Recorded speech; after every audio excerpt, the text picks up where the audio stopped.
in verse 2 of Revelation 17, we see that the kings of the earth have committed fornication with the harlot. In verse 2, we also see that the inhabitants of the earth have been made drunk with the wine of her fornication. That is, their desire for things that are ungodly is so great that it has literally blinded them to the truth. They so desire personal satisfaction, personal gratification, that they just literally ignore anything that is right and honest and true. And verse 4 cites the harlot as holding a golden cup which is full of abominations and filthiness of her fornication. Godlessness abounds at this time. Again, numerous times we see the Lord justifying the judgment he's pronouncing. And here again is yet another example. Now, as we move into the section contained in Revelation 17, verses 7 through 13, we have an explanation of the harlot of Babylon vision. The description of the beast, who we now know as Antichrist here, is very telling in that he is twice referred to in verse 8 as he who was and is not and yet is. The first of these two references sees him as the one coming out of the bottomless pit. This is a direct reference to the angel of the bottomless pit found in Revelation 9:11, as well as the beast that ascendeth out of the bottomless pit in Revelation 11:7. He is also seen as the eighth king who comes after or out of the seven before him. This is perhaps a reference to the lines of government of the Roman Empire, 6 of whom have come before this prophecy, at the time that this prophecy was given to the Apostle John, one which is present at the time this prophecy was given to the Apostle John, and the 7th being the direct predecessor to Antichrist himself.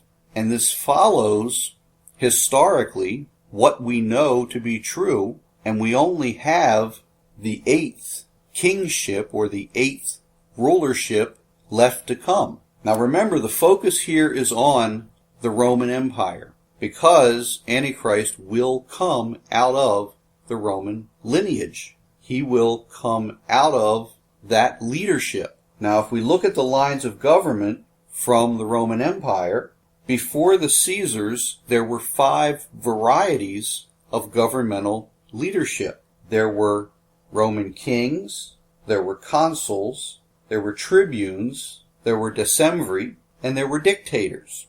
These had all occurred prior to the time of Caesar Augustus, who was the first Caesar, the first pagan emperor. He would have been the first in the line of the 6th type of leadership. Caesar Augustus began to reign in approximately 27 BC, and the Caesars continued to reign for a little over 3 centuries, approximately 3.5 centuries, until the time of the end of Emperor Constantine's reign in the early 4th century AD. The last form of leadership to come out of the Roman Empire was not a political leadership in the sense that it was not a kingship or a rulership over the people of a blatant political nature, but it was still very political. It was just subtly political, and it was so far-reaching that it still reaches to every corner of the earth to this very day, and it disguises itself as Christianity. It's called Catholicism, and it reaches to all of the corners of the earth through the mastery of the papacy. This was instituted by Emperor Constantine following his so-called vision that he was supposedly intended to unite the new Holy Roman Empire under Christ. However, the pagan and hedonistic practices of Rome still continued, and he himself still freely partook of them, even after claiming Christianity for himself, and many of these became assimilated into the papal doctrine, which has since formed into the modern Roman Catholic Church, and there have been many Catholic and Orthodox Christian offshoots because of that. And I dare call them Christian because they're not, but many Orthodox churches, many Orthodox systems have branched off of what was once the original papacy. Out of this line of religious political leadership will come the kingdom of the Antichrist. This will come in the form of a revived Holy Roman Empire of sorts, that for the first 3.5 years will appear to unify Holy Rome with Judaism. However, at the conclusion of the first half of his reign, Antichrist will demand strict obedience to his doctrine and will allow only himself and the image of himself to be worshipped. And we've already seen that in Revelation chapter 13. And again, this is clearly reminiscent of the edict of King Nebuchadnezzar in Daniel chapter 3.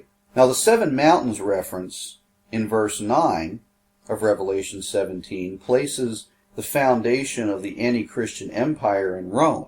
Now, that doesn't mean that's where the seat of his kingdom will be, but that's where the foundation is located. That's where it will grow out of. Rome is also known as the city of the 7 hills, or the city of the 7 mountains. Of course, we know that the seat of the Antichrist power, the place where he will reign from, is Jerusalem, because he wants to mock Christ in every way, so he wants to sit on Christ's throne, making himself to be as Christ, to be as God on earth. But at this time, he will be undoubtedly embraced by both the papacy and many Jews worldwide.